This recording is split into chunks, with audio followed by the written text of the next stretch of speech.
I ask the question, how many of you today are concerned there's, for the first time in your career, a genuine possibility of a nuclear war? In January, it would have been about 1%, and they would have thought it would occur if only if ISIS got a hold of a nuclear weapon or an accident occurred. Folks, this breaking down of the international and national norms is the glue that holds the liberal world order together and holds together our system. That is what is being attacked now, and that's what's most dangerous.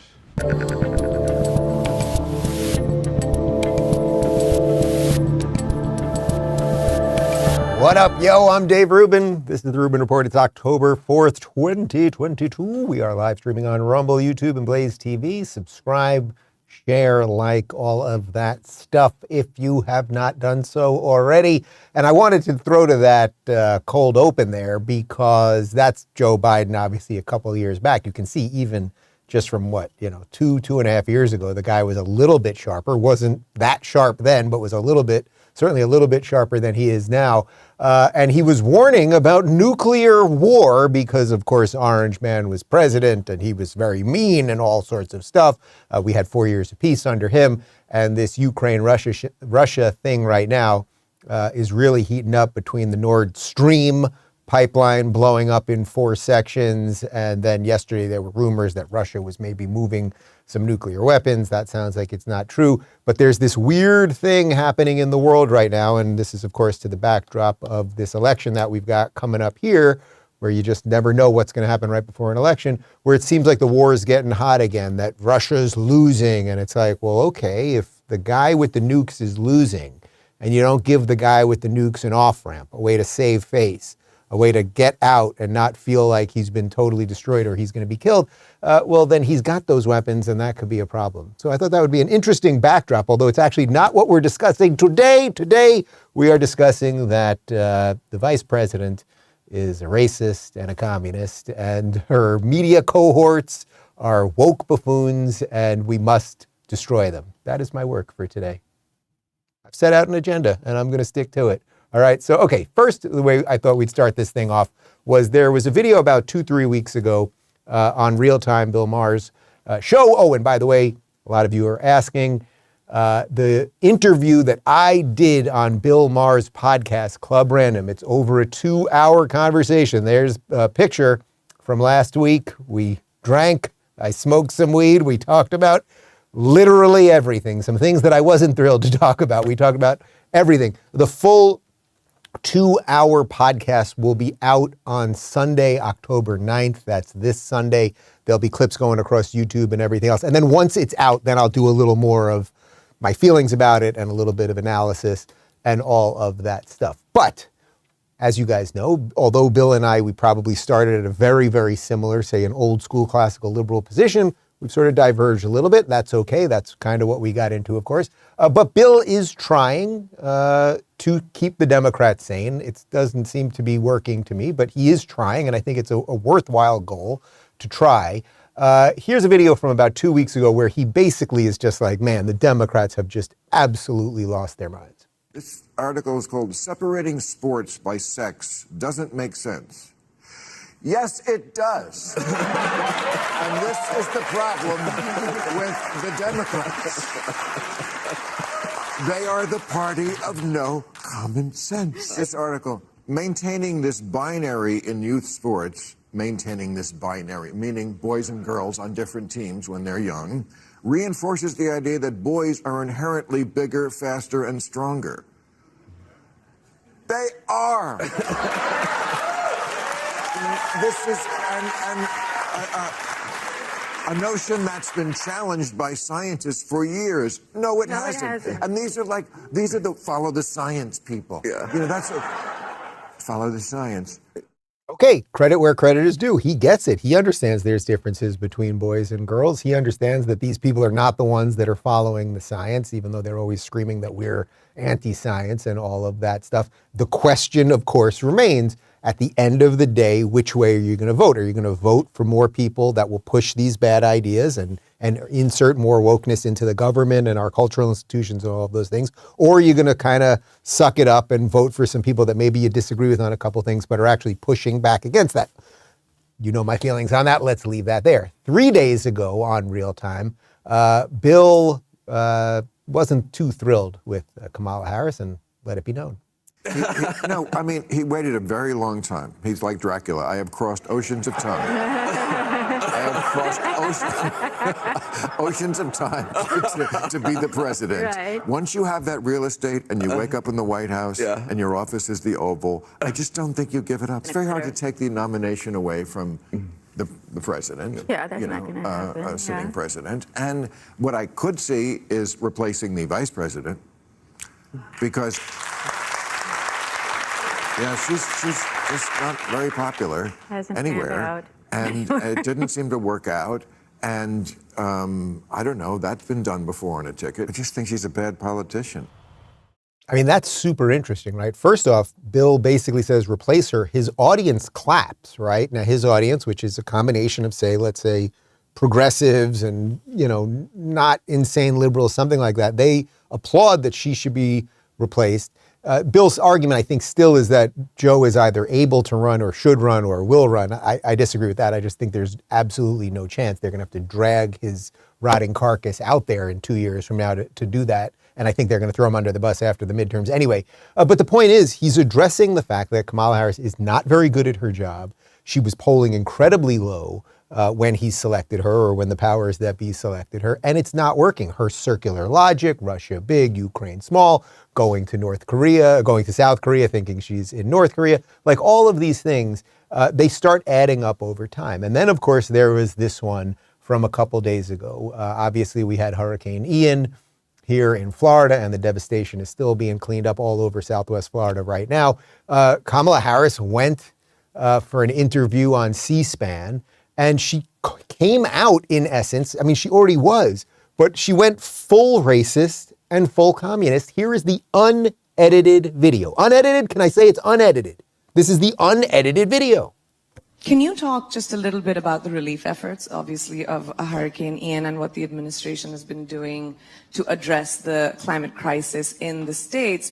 It is our lowest income communities and our communities of color that are most impacted by these extreme conditions and impacted by issues that are not of their own making. And so women. Absolutely. And so we have to address this in a way that is about giving resources based on equity, understanding that we fight for equality, but we also need to fight for equity, understanding not everyone starts out at the same place. And if we want people to be in an equal place, sometimes we have to take into account those disparities. Okay, so I know I played this one for you yesterday, but the brouhaha around it is really what I want to address today. But very quickly first, what she said there at the end, let's do the communist part first. She wants everyone to end up in the same place. That is not congruent with the American dream. What the American dream says is, hey, we've got equality. And some people start with more, some people start with less. Some people have great gifts, some people don't. Some people come from great families, some people come from broken families. There's the gestalt of life that is just out there.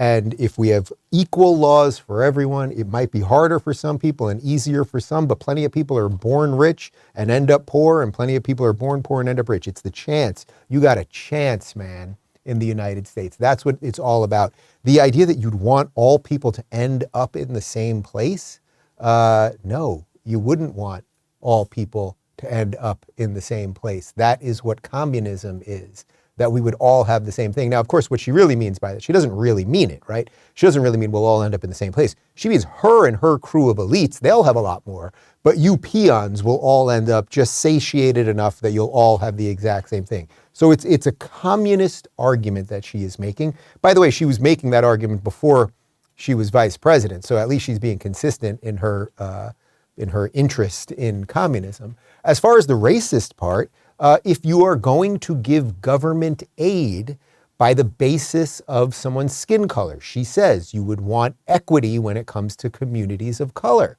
Well, if you're going to say, oh, there's a trailer park of people and their houses got blown away, and here's another trailer park of people and their houses got blown away, this community has more black people, this community has more white people, we're going to give more resources here because of historic injustice or something, then that is a racist policy.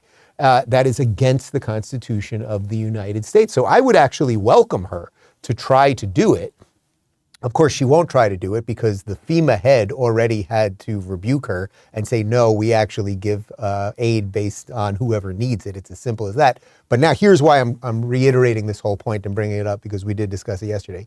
If you want to see how the media and the political elite lie about everything and how they launder their lies through the system, this is absolutely perfect. So here's a tweet by Andrew Bates. Now, Andrew Bates is the deputy press secretary to the White House. I think he works right under Karine Jean-Pierre. She's the press secretary. He's the deputy press secretary. So he quotes PolitiFact and the New York Times and Reuters, all claiming that she did not say what we just heard her say, that it had something to do with race. PolitiFact, no, Kamala Harris didn't say hurricane relief would be based on skin color. Actually, she did. We just played you guys the video. I should illustrate, by the way, or I should just make a point of saying, when I told you that video wasn't edited, we just cut from the question immediately to the answer. So there was an edit there, but we didn't edit it for content in any way. You heard her ask about Hurricane Ian relief, and then you heard the answer to it. So first, go back to the tweet there for a second. He quotes PolitiFact. So PolitiFact is a website that lies.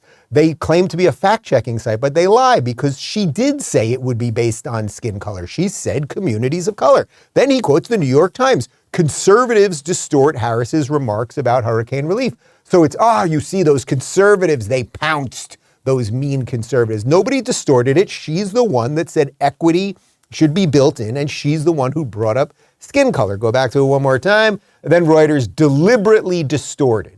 We played it for you straight up. You know what?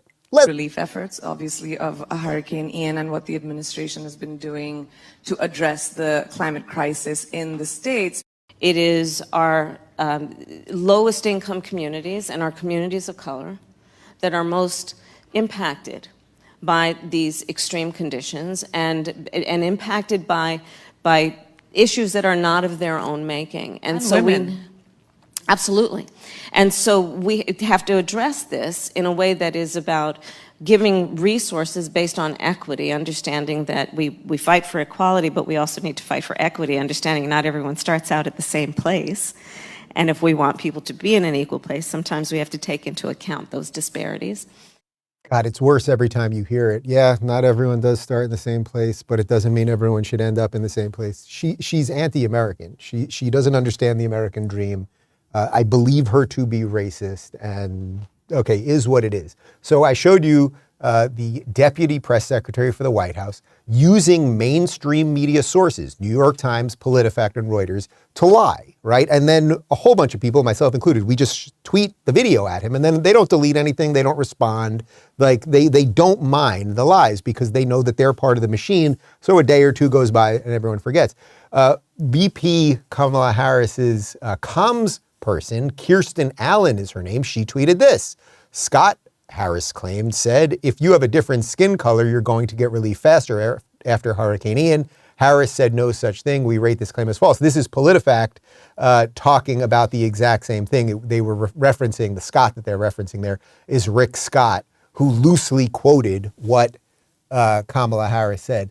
So you guys get it. They lie and they lie and they lie. They're allowed to share misinformation. That is those are government officials sharing misinformation despite video that just makes it so obvious what the truth is. And this, actually, when you understand that they're anti-American and that they have racist ideas and that they don't mind lying and they have the whole machinery behind them, this is also directly linked to why they want to make sure the rest of us are censored. Because in the old days, if you own the entire cultural apparatus and the political machinery And all of it, you could just lie and we didn't have ways to debunk the lies in real time, right?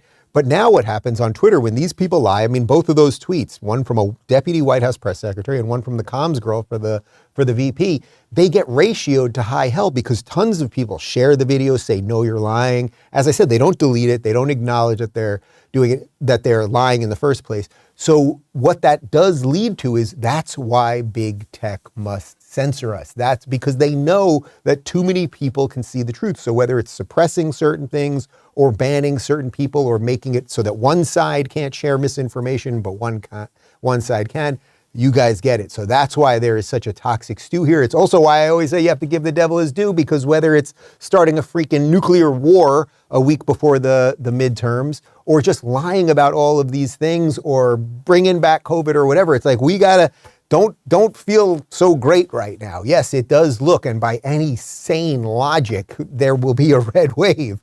But don't get overconfident, man, because these people will pull out every trick in the book and they will claim that you are the ones doing it while they do it right in front of your face. But the point of all of this is that her equity comments are reflective of what Democrats think of minorities. They think that minorities are helpless, and they think that minorities, whether it's a sexual minority, whether it is a skin color minority, whatever it might be, they need you in that box. They got nothing else. So they will pander to high hell to keep you in your box and keep you really so that you're not a person. What they fear is the individual more than anything else. And unfortunately for them, the individual is the root of our free Western society. So they use this racial division, this negativity, basically as a battering ram to advance their agenda, which of course is government control over everything. So now I want to move forward a little bit because I really thought this was wonderful. You guys know Amala Ekpunobi, who's been on the show many times.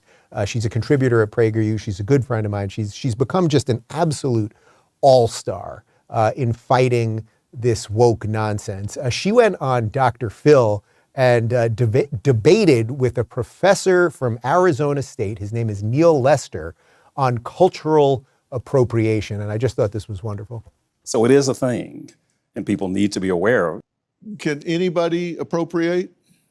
Anybody can appropriate, yes. Not just white people? Absolutely. Appropriation is intersectional. So old people can appropriate youth culture. Youth culture can appropriate old folks. People who are not incarcerated can impersonate, prisoners or those who are incarcerated. Men appropriate women's attire for the sake of funny and mocking. So absolutely anybody can do it, and everybody on some level may have flirted with it. Okay, but a lot of the time that people that I've seen are called out for this, it's not that they were making fun or mocking in some way. It was just that they had adopted a fashion or a style or whatever. I would say that's a performance. So if somebody's culture and somebody's identity becomes a performance, then it's reductive. So if you're reducing, for example, say the civil rights movement to an afro, and you wear that, or you wear dreadlock wigs, that Rastafarians may wear, you do that because it's edgy, because it's cool, but ultimately because it's not you, and you're getting some kind of cultural capital from that by doing it. And who's hurt by that? Well, it's not a matter of who's hurt by it, it's who's being disrespected by it. Well, who's being disrespected by it? A whole culture of people whose identities are wrapped in whatever you're dressing into and can then take off. Amala, you don't agree? I don't, no. You really put those on the same level? I absolutely Racism do. and sexism, Absolutely. you put it on the same level as cultural appropriation? That's exactly. So if somebody wears their hair like you're wearing it, you put that on the same level as racism? Absolutely. I put that on the same level as white supremacy, because white supremacy is intersectional. Guys, sorry, I think one of our clips got a little crossed up there. I'll see if we can possibly get it, but Amala had a wonderful response to that. I'll make sure we post it separately. But in essence, what you're getting there is a professor. I mean, this man is a professor at Arizona State. Everything that he said there is complete nonsense, except it's nonsense that has now been wholly imported into the Democrat Party. There are no Democrats, except maybe for Bill Maher and a small cadre of other people who are willing to fight that nonsense. You can wear whatever haircut you want. You can make whatever jokes you want. You can eat whatever food you want. You can put on whatever clothes you want to put on. These people don't own you. They don't own your mind. They don't know whether you're doing something to honor it or make fun of it. And guess what? You're also allowed to make fun of things. We used to joke about everything. You guys remember Don Rickles? Remember Don Rickles, who would literally walk out into an audience and talk about the Chinaman and the Jew and the black guy and the Latino and blah, blah, and make fun of absolutely everybody. And then everybody was like, oh, we're all part of America. We're all in on the joke, as opposed to, oh, well, I can't make fun of you over there because you might blow yourself up or something. It's so dangerous what these people are pushing. Are we going to be able to snag an Amala thing, you think? No? All right, we're gonna put something up separately on that because she really just gave an absolutely wonderful rebuttal to that guy. But the point of the clip really was to show that everything he said there, that is the stuff that Kamala Harris believes. That is the stuff that the progressives believe, and this is why they pander to everybody, because none of it really makes sense, but you just have to keep people thinking that if someone wears a haircut of a certain way or eats a certain food, that they're the bad guy and you're the good guy. But if you want to see some true pandering, we've got a little collection of Democrats pandering. Remember Joe Biden? This is Miami when he was running for president. I just have one thing to say. Hang on here. All right.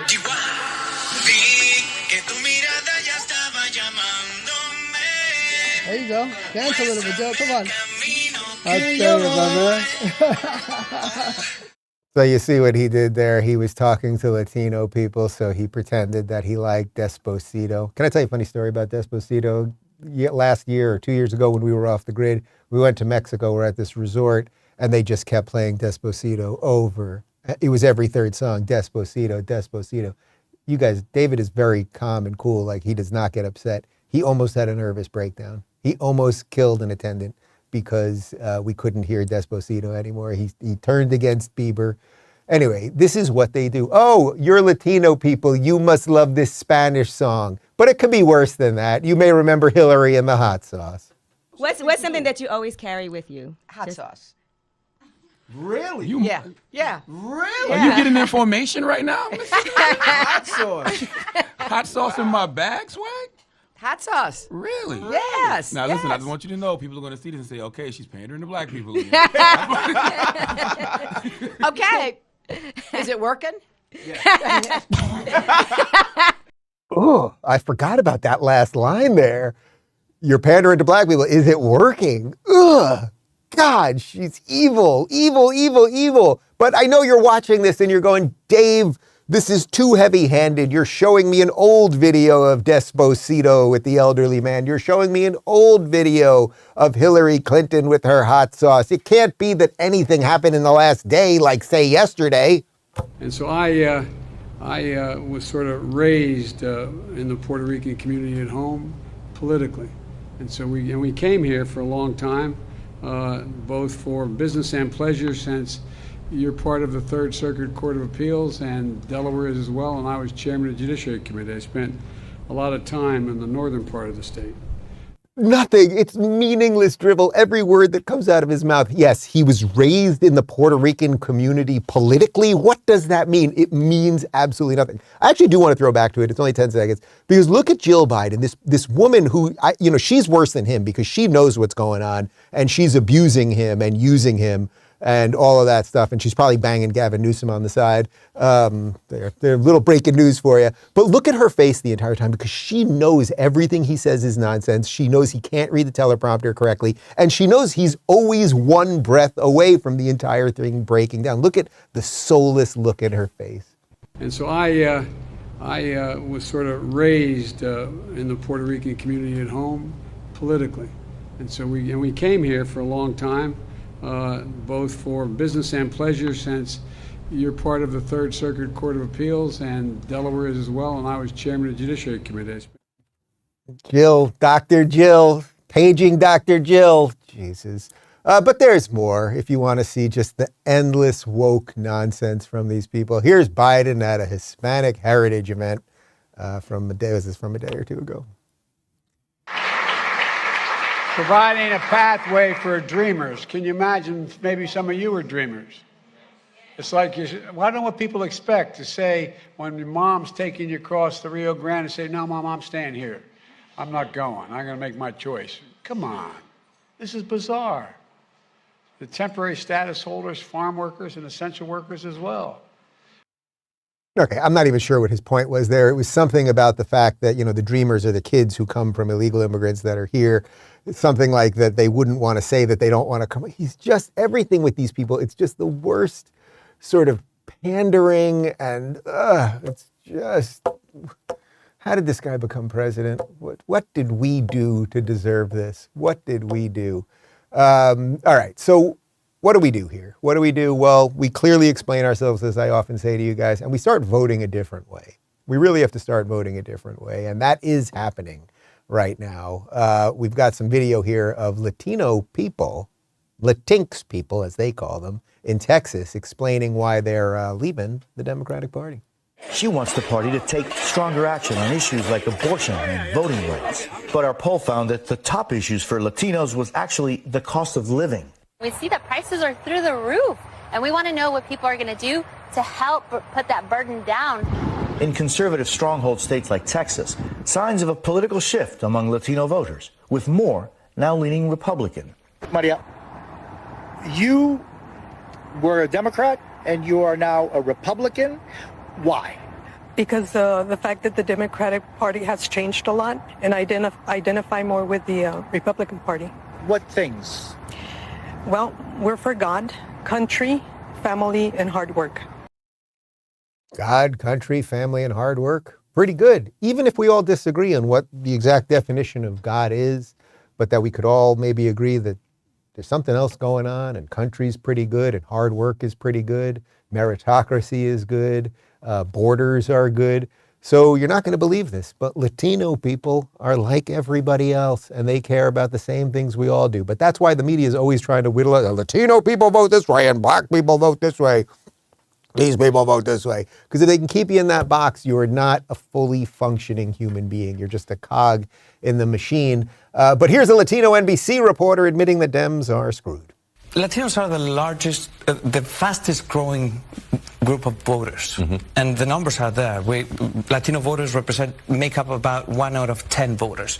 But they're also very unhappy. I mean, the pandemic hit them very hard. The economy is hitting them very hard.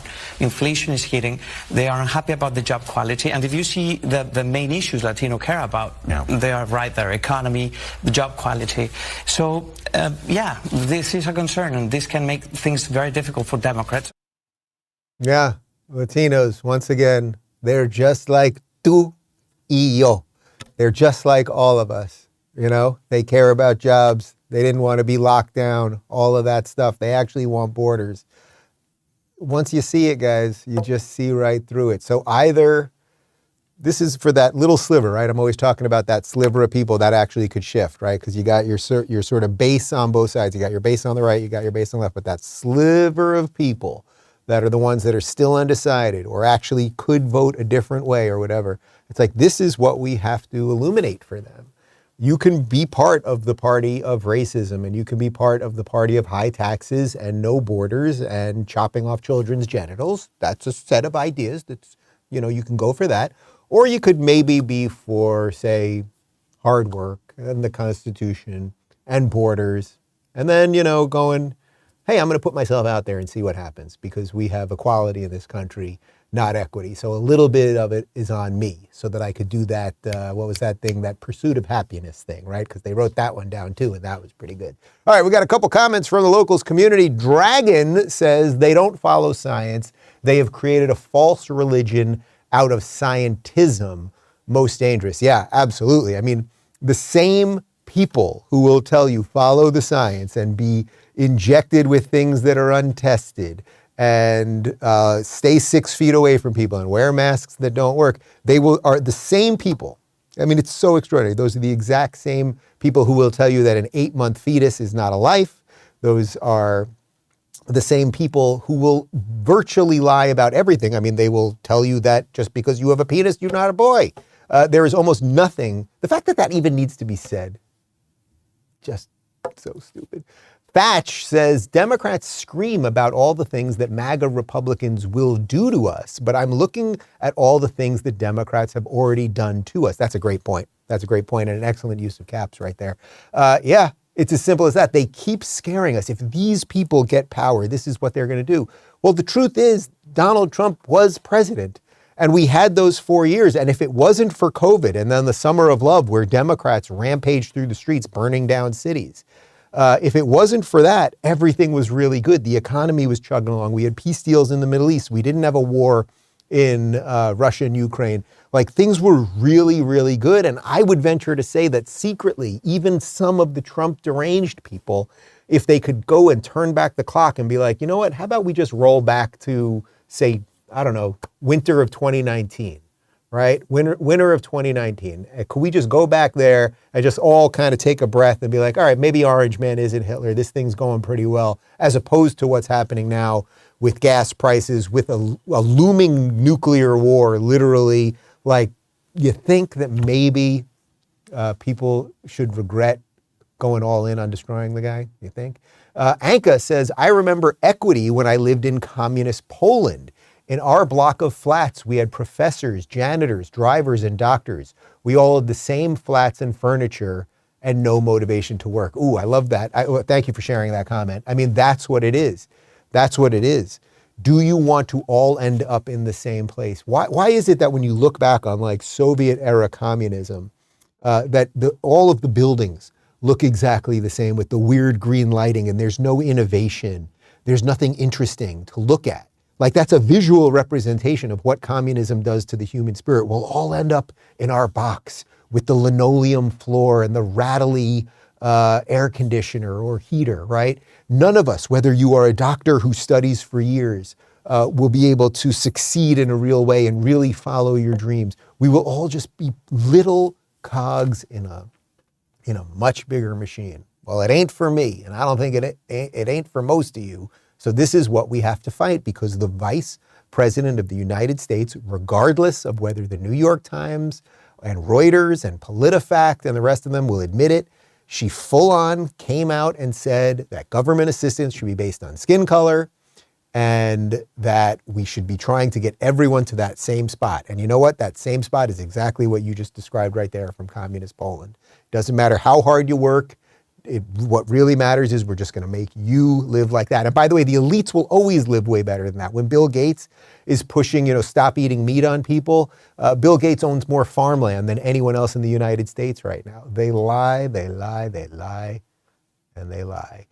Guys, if you haven't subscribed, join us at rumble.com/Rubin Report if you want to play along during the show and see some pictures of the babies and all that good stuff. You can join us at rubinreport.locals.com. Part 1 of my newest interview with Dennis Prager, all about the Bible and some old ideas that are way better than today's new woke ideas, is up right now. Tomorrow is Yom Kippur, which is the holiest day in the Jewish year, so I will not be working tomorrow. Going to fast, eat some bagels at night, a little repenting, the whole thing. And then on Thursday, our second child, we are inducing. The surrogate is going to be induced. She's basically at 40 weeks already, so we are going to be inducing. So baby 2 will be coming. So there will be no show tomorrow. However, Thursday we are going to do a pre-taped Q&A, which we're taping today.